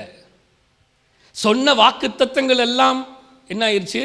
நிறைவேறிட்டு தான் இருக்குது. புரியுதா உங்களுக்கு? உங்களுக்கு கர்த்தர் சொன்னது நிறைவேறிச்சா? சொல்லுங்க, நிறைவேறிச்சா இல்லையா? நிறைவேறிட்டு தான் இருக்குது. தாமதிக்கிறார் என்று சிலர் எண்ணுகிற அப்படின்னா, கர்த்தர் தமது வாக்கு தத்தத்தை குறித்து தாமதமாயிராமல். நல்லா கவனிங்க. கொடுத்த வாக்கு தத்துவம், ஆண்டவர் உனக்கு சமாதானத்தை கொடுக்குறையா, சமாதானத்தை கொடுத்துருக்குற, உனக்கு பொறுமையை கொடுத்துருக்குறையா. இப்போ எனக்கு கர்த்தர் பொறுமையை கொடுத்தாரா? இப்போ வாக்கு தத்தம் நிறைவேறிச்சா? ஸோ வாக்கு தத்தங்கள் தாமதமாக இல்லை. அடுத்த பாயிண்ட் தான். நல்லா கவனிங்க, நான் முடிக்கிறேன். கடைசி வசனம் தான். ஒருவரும் கெட்டு போகாமல் எல்லாரும் மனம் திரும்ப வேண்டும் என்று விரும்பி நம்மேல் நீடிய பொறுமை உள்ளவராயிருக்கிறார். அதான், அவ்வளவுதான், சிம்பிள். த பர்ஃபெக்ட் டைம் என்ன தெரியுமா? The perfect blessing. ஏன் ஆண்டவர் இதை செய்யாமல் இருக்கிறாருன்னா, ஒருவரும் கெட்டு போகாமல் எல்லாரும் மனம் திரும்ப வேண்டும் என்று விரும்பி. நான் வாக்கு தத்தங்களை கொடுத்துட்டேன், அந்த வாக்கு தத்தங்கள் எல்லாம் நிறைவேற்றிட்டேன். ஆனால் நீ இன்னும் மனம் திரும்பலப்பா. புரியுதா உங்களுக்கு என்னன்னு? புரிஞ்சுதா இல்லையா உங்களுக்கு என்னன்னு? வாக்கு தத்தத்தை கொடுத்துட்டேன், வாக்கு தத்தத்தை நிறைவேற்றிட்டேன் உன் வாழ்க்கையில். ஆனால் நீ இன்னும் சொல்லுங்க, அந்த வார்த்தையை சொல்லுங்க, மனம் திரும்ப வேண்டும் என்று விரும்பி. அப்போ நான் மனம் திரும்பவே இல்லையா? இல்லை, மனம் திரும்பி இருக்கிறோம். எவ்வளவு நமக்கு நம்மே தெரியும். நம்ம எவ்வளோ மனம் திரும்பி இருக்கிறோம், இன்னும் எவ்வளோ மனம் திரும்பலை அப்படிங்கிறது நமக்கு தெரியும். சர்ச்சில் எல்லோரும் உட்கார்ந்துருக்கிறதுனால எல்லாரும் ரசிக்கப்பட்டு மனம் திரும்பி இருக்கிறான்னு நினைக்காதீங்க. எனக்கு தெரியுங்க. நான் அதுக்கு நான் அடிக்கடி சொல்லுவேன், உங்கள் ஒவ்வொருவரையும் பார்க்கும் பொழுது தேவ சமூகத்தில் ஆண்டவர் எனக்கு சில காரியங்களை வெளிப்படுத்துகிறார். எச்சரிக்கையாக இருங்க, பிசாசு உங்களை வஞ்சியாதபடிக்கு எச்சரிக்கையாக இருங்க, அடிக்கடின்னு சொல்கிறதுக்கு காரணம். ஆனால் எதுக்கு தெரியுமா? நீ மனம் திரும்பணும். கர்த்தர் எனக்கும் சேர்த்தான் சொல்கிறாரு, உங்களுக்கும் சேர்த்தான் சொல்கிறார். சபைக்கு சொல்லுகிறார். இந்த டைம்லி உத்தம ஆசீர்வாதம்னா எங்கே ஒரே வார்த்தையில் முடிப்போம். உத்தம ஆசீர்வாதம், நீ மனம் திரும்பினாதான் உத்தம ஆசீர்வாதமே வரும். அவ்வளோதான், சிம்பிள். இதுக்காடா 1 மணி நேரம் பேசின பிரசங்கம்? புரிஞ்சா உங்களுக்கு என்னென்னு? உத்தம ஆசீர்வாதம், த டைம்லி இந்த பர்ஃபெக்ட்லி பிளெஸிங் எனக்கு கிடைக்கணும் என்றால் என்னதுங்க? நான் உண்மையான மனம் திரும்புதல் இருக்கணும். மனம் திரும்பிட்டேங்க, நான் தான் ஞானஸ்நானம் கொடுத்தேன், நான் தான் திருவிருந்து கொடுக்குறேன், நான் தான் ஹவுஸ் விசிட்டிங் போகிறேன், நான் தான் எல்லாம் செய்கிறேன், பிரச்சனை போராட்டங்கள் எல்லா பக்கமும் நான் தான் ஓடுறேன். ஆனால் மனம் திரும்புதல் வந்துச்சா? மனம் திரும்புதல் இருக்கிறதா? நல்ல கவனிங்க. கர்த்தர் இதை தான் பார்க்குறாரு. கர்த்தர் இதுதான் பார்க்குறாரு. ஒருத்தன் குருடனாக உட்காந்துருந்தான் தேவாலயத்துக்கு முன்னாடி. முடிச்சிட்டேன். 2 பேர் வேகமாக போகிறாங்க. யார்? பேதுரும் யோவானும் போகிறாங்க. என்னடா பிச்சை எடுத்துகிட்டே இருக்கிறான், ரொம்ப நாளாக இங்கே பார்த்துட்டே இருக்கிறோமே. இல்லை இவனை வந்து இப்படியே விட்டுருந்தா இவன் இப்படியே தான் இருப்பான்.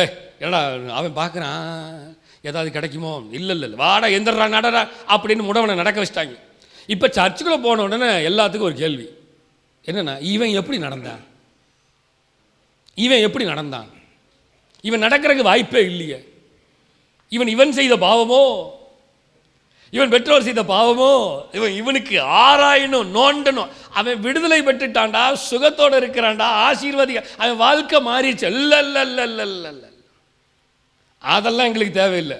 இவன் எப்படி நடந்தான், இவனுக்கு எப்படி சுகம் கிடைச்சிச்சு? அவன் வாழ்க்கை மாறிடுச்சு. அவன் இனிமேல் இன்னொருத்தரை டிபெண்ட் பண்ணி இருக்கணும்னு அவசியம் இல்லை. அவன் இனிமேல் பிச்சை எடுக்க மாட்டான்டா, அவனா வேலை செஞ்சு பொழைச்சிக்க வேண்டாம். முடியாது. அவன் பிச்சை தான் எடுக்கணும். எப்படி? புரியுதா இல்லையா உங்களுக்கு? சபைக்குள்ள இருக்கிறவர்களுடைய கான்செப்ட் இல்லை, அவன் பிச்சைக்காரனாவே இருக்கணும். கேள்வி மேலே கேள்வி கேட்குறான். இவன் எப்படி வந்தான், ஏது வந்தான், நேரம் அவங்க அப்பா அம்மாட்ட என்கொயரி பண்ணுறாங்க. இவன் உண்மையிலுமே பிறவிலேயே முடம் வந்தானா, இல்லை அப்படி இருந்தானா, இப்படி இருந்தானா, இல்லை நடுவில் ஏதாவது ஆச்சா, அதாச்சா? அவங்ககிட்ட போய் யாருன்னு சொல்கிறான். உன்னை யாரா சுகப்படுத்துறது? சுகப்படுத்தினவருன்னு தெரியல, யாருன்னு தெரியல. இல்லை நீ காட்டு, நீ அதை பண்ணு போட்டவனை நோண்டி அவனை. நல்லா கவனிங்களேன். கர்த்தர் டைம்லி பிளஸ்ஸிங்கை கொடுத்தாரு. கர்த்தர் டைம்லி டெலிவரன்ஸை கொடுத்தாரு. சுகத்தை பெற்றவன் சந்தோஷமா இருக்கிறான். ஆனால் சுகம் பெற்றதை பார்த்தவர்களுக்கு வேதனை. அவனுக்கு எப்படி சுகம் கிடைத்தது?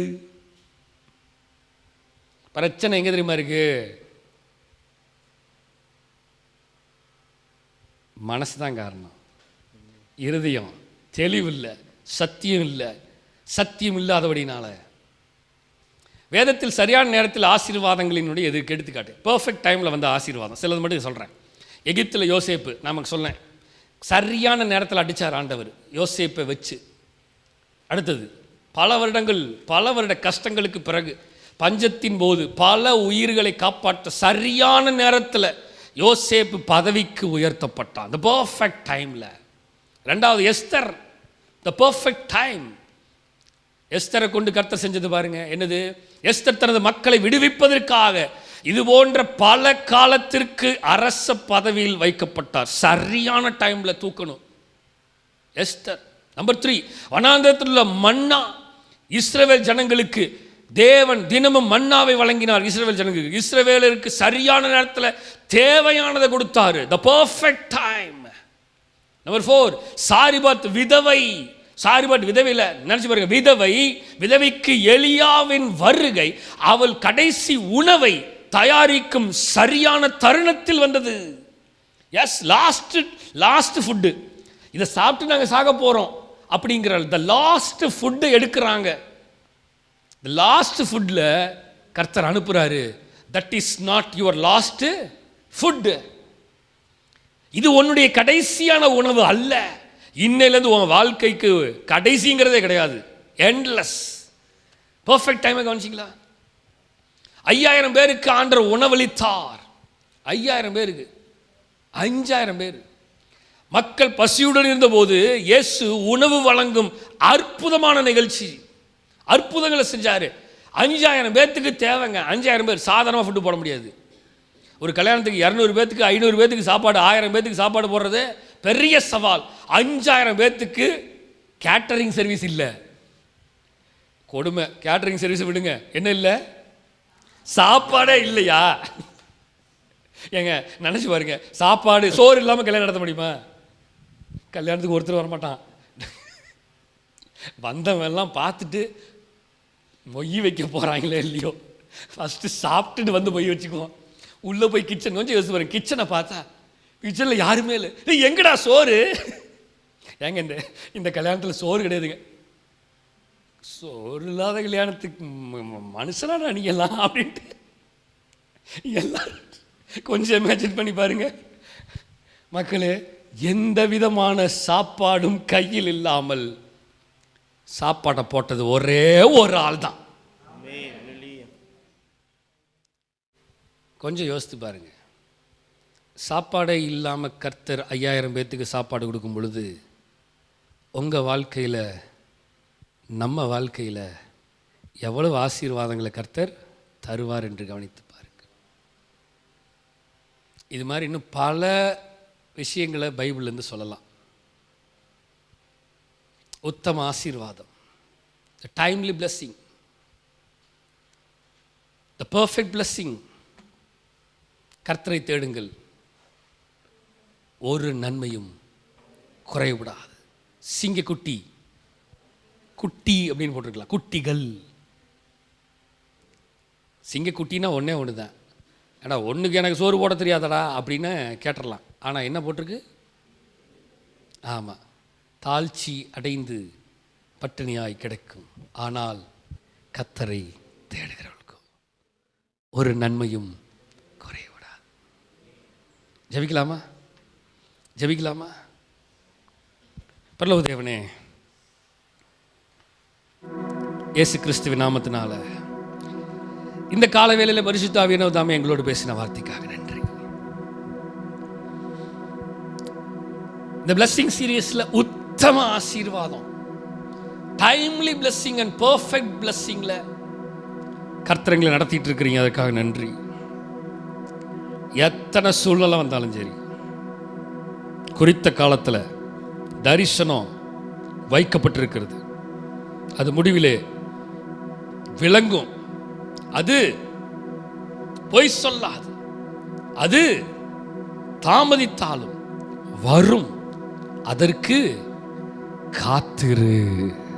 காத்திருந்தே பொறுமையுடன் கேட்டீரே என் வேண்டுதலை. பொறுமையோடு இருக்கணும், அவ்வளோதான். ஒன்னே ஒன்று. குழியில் இருந்து தூக்கி கண்மாலையில் நிறுத்தி நீரே. அவ்வளோதான். நீங்க அவர் விசுவாசிங்க, குழியிலிருந்து மேலே தூக்கி நிறுத்துவார். குழியில் இருந்து தூக்கி கண்மாலையில் நிறுத்தி நீரே. ஹalleluya, ஹalleluya, மகிமை உமக்குத்தான். ஹalleluya, ஹalleluya, சித்தம் செய்வதில் தான் மகிமை உமக்குத்தான். அந்த வார்த்தையை சொல்லுங்க பார்க்கலாம். சித்தம் செய்வதில் தான் நான் மகிழ்ச்சி அடைகிறே. வசனம் இதயத்திலே தினம் தியானமாய். கர்த்தருடைய சித்தத்தை செய்வாங்க, கர்த்தருடைய சித்தத்தை செய்வோம். அதற்காக தான் கர்த்தர் நம்மளை வச்சிருக்கிறார். ஆண்டவரே, உம்முடைய சித்தம் பரலோகத்தில் செய்யப்படுவது போல பூமியிலையும் எங்க வாழ்க்கையிலையும் செய்யப்படுவதாக அப்படின்னு சொல்லுங்க. எங்க வாழ்க்கையிலையும் சொல்லுங்க.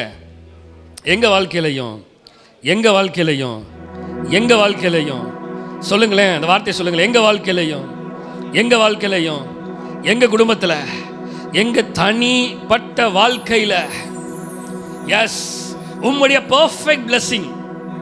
அது சொல்லுங்க, உம்முடைய பெர்ஃபெக்ட் blessing, உம்முடைய சரியான ஆசீர்வாதம், உம்முடைய டைம்லி blessing, உம்முடைய சரியான நேரத்தின் ஆசீர்வாதம் எங்க வாழ்க்கையில, எங்க குடும்பத்துல, எங்க ஊழியத்துல இம்மட்டும் நடக்குது, இனிமேலும் நடப்பதாக, இனிமேல் நடக்கட்டும். ஜெபிக்கிறோம், தாழ்த்துகிறோம், அர்ப்பணிக்கிறோம். நீரே ஆளுகை செய்து வழிநடத்துவீராக. எல்லா துதி கன மகிமை எல்லாம் உமக்கு ஒருவருக்கு மாத்திரமே செலுத்துகிறோம். மீட்பர் ரட்சகருமா இயேசு கிறிஸ்துவின் மூலம் ஜெபம் கேளும் எங்கள் ஜீவனுள்ள நல்ல பிதாவே, ஆமேன். என் ஆத்துமாவே கர்த்தரை ஸ்தோத்திரி, என் முழுமையோட பரிசுத்த நாமத்தை ஸ்தோத்திரி. என் ஆத்துமாவே கர்த்தரை ஸ்தோத்திரி. கர்த்தர் செய்த சகல உபகாரங்களையும் மறவாது. நம்முடைய கர்த்தராகிய இயேசு